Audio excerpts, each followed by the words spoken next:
Hello, my super second graders. I was thinking that I hadn't read to you guys in quite some time. And I thought instead of reading a picture book, I would read a few chapters from a chapter book that I have and read a couple chapters and then make another video in a couple days and read another couple chapters to you guys. This chapter book is called Sophie Takes to the Sky by Catherine Woodfret. So here we go. And they have colored pictures in this, so I think that's going to be pretty awesome. Let's get to chapter 1. So there's our very first picture. Oh, I better sit like this. Okay, chapter 1, Scaredy Cat Sophie. A long time ago, in a small French village by the sea, there lived a little girl called Sophie. Sophie lived with her mama and told her older sister Flora in a white house with green shutters, not far from the village square. So it looks like there's her sister Flora, and there's Sophie and their mom. In the village, everyone knew everything about everybody else.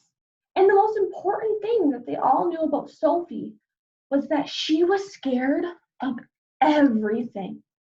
Sophie was scared of mice and spiders. She was scared of thunderstorms and shadows.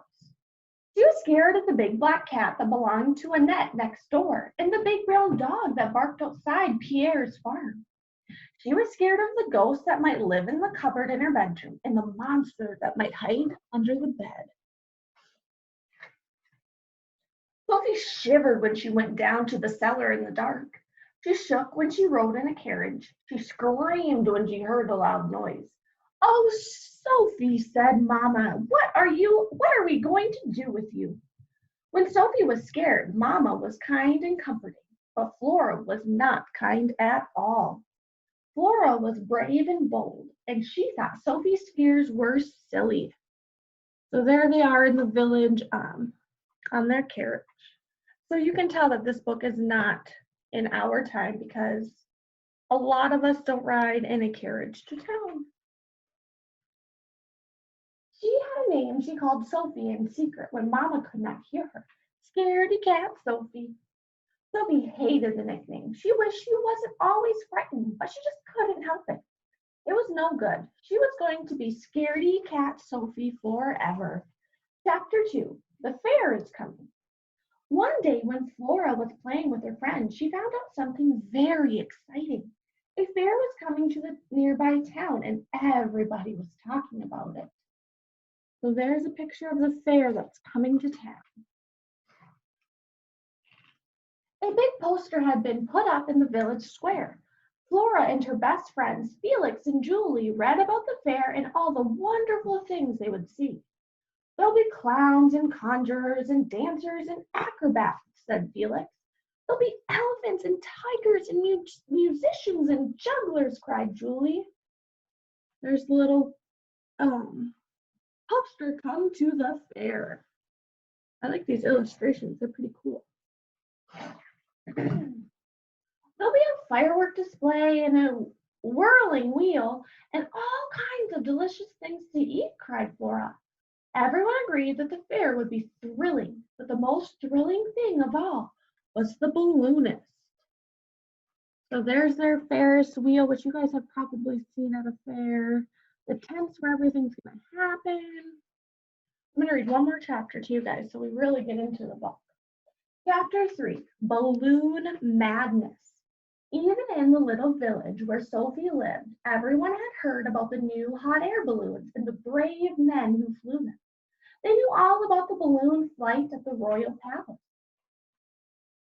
Two clever balloonists had sent a sheep, a duck, and a cockerel up into the sky in a beautiful blue balloon, and the king and queen of France had watched it. Just think of that. So there's their balloon at the royal palace, sending those things up into the sky. Now more and more balloonists were traveling high up into the air in their marvelous balloons.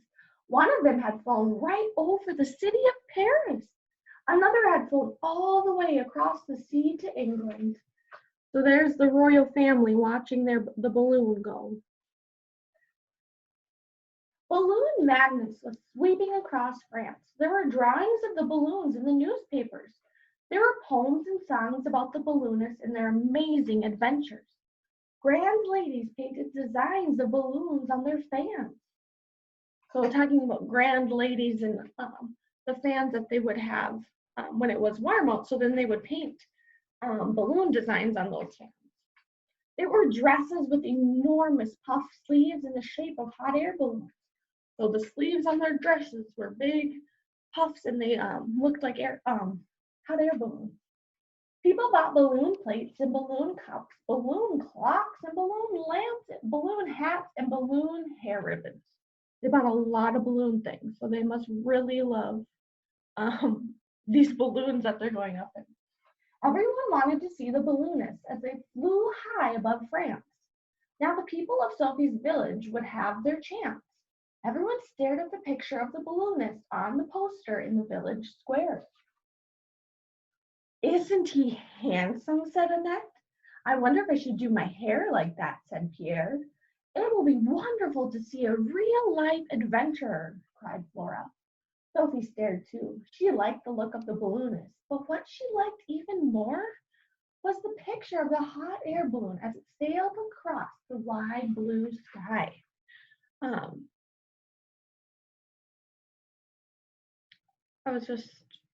Sophie.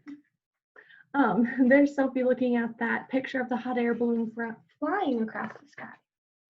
I'm going to end there on chapter 3, and next time I'll read chapter 4. But I am very curious. I'm thinking that even though Sophie is scared of everything, she's very curious about this hot air balloon flying across the sky. And the title of her book is Sophie Takes to the Sky. So I'm wondering if she kind of puts her fears aside and wants to fly in this hot air balloon.